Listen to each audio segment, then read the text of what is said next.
Welcome to this instructional video of MASweb. Here is our summary. Skip to these times if you need a specific tutorial. How to place systems on tests using MASweb. We need to conduct a search for the account that we want to place on test.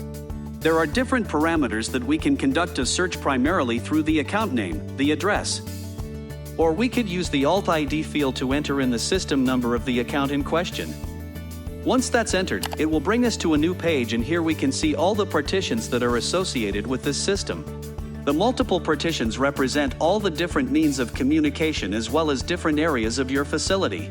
So we select one of the areas. And under the current status column, there is a modify icon that we can select, and that is what we need to do to place the system on test. We now select place on test, and the system will default to a maximum of an 8-hour test. When you want to place the entire system on test, we need to scroll here where it says select the system to be placed on test and select it. A new pop-up box appears in which we need to check mark all the different partitions so that we're placing one test for all partitions.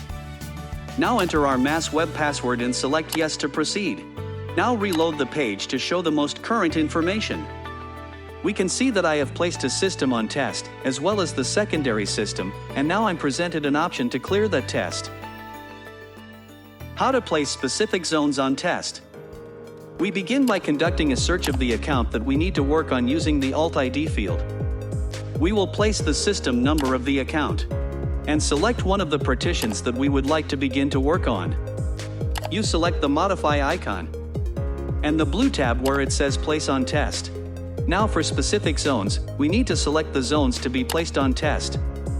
A new window will pop up with all the zones that are associated with this particular partition. We just want to place the front door zone 1 on test. We check mark it. Place our MASweb password and select yes to proceed. Reload the page. And we can see that zone 1 has been placed on test for 8 hours. Now we need to replicate this test on the other partitions as well. So we go into the secondary and we repeat the steps over again by placing zone 1 front door on test. Enter the MASweb password and select yes to proceed. Now we have placed both partitions zone 1 on test. How to clear a test that we currently have on the system. Once again, we will conduct a search using the Alt ID system number. We retrieve the account that we previously worked on, and we select the blue icon that says to clear the test. Important note: please select the systems to be cleared from tests so we could check mark all the partitions that we previously placed on test. We enter our MASweb password and select yes to proceed. From here, reload your page to show the most current information. And we can now see that the test was cleared, and now it presents us with the option to place it back on test.